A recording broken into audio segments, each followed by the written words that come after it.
تیسری ماہ مبارک رمضان کی دعا کی تلاوت کی۔ اس دعا میں بندہ خدا سے چند چیزوں کا مطالبہ کر رہا ہے۔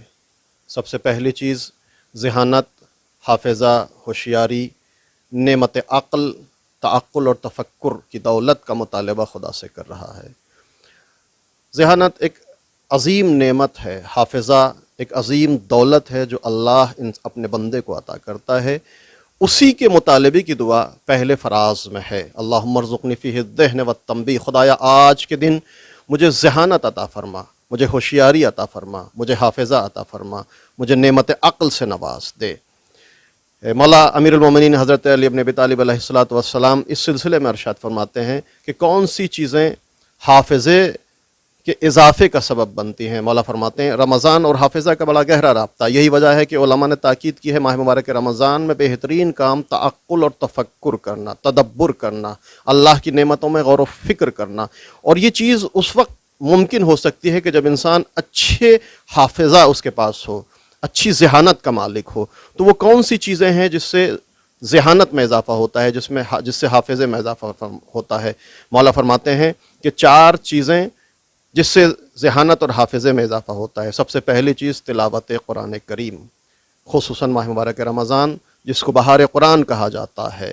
یہ رمضان صرف ایک معمولی عبادت نہیں ہے بلکہ انسان کو کمال اور سعادت تک پہنچانے کا ایک ذریعہ ہے۔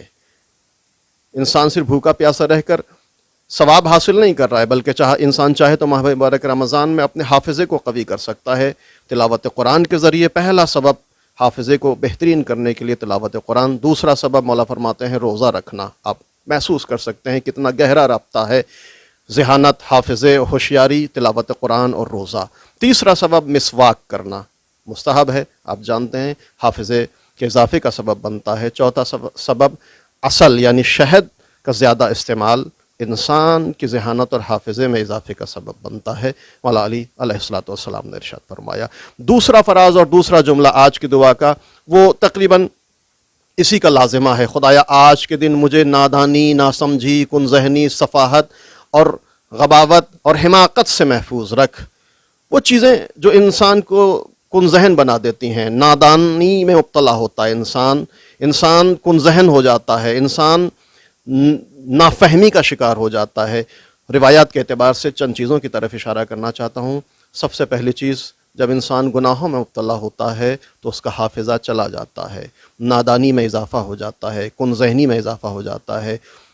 خصوصاً نامحرم کی طرف نگاہ کرنے سے نادانی اور کن ذہنی میں اضافہ ہوتا ہے۔ اسی طرح اگر ناخون بڑے ہوں تو یہ بھی سبب بنتے ہیں کہ انسان کا حافظہ چلا جائے، نادانی میں اضافہ ہو۔ انسان اور اسی طرح سے جو روایت میں اشارہ کیا گیا ہے، چوہے وغیرہ کا جھوٹے کھانے سے انسان کے حافظے میں کمیاں پیدا ہوتی ہیں۔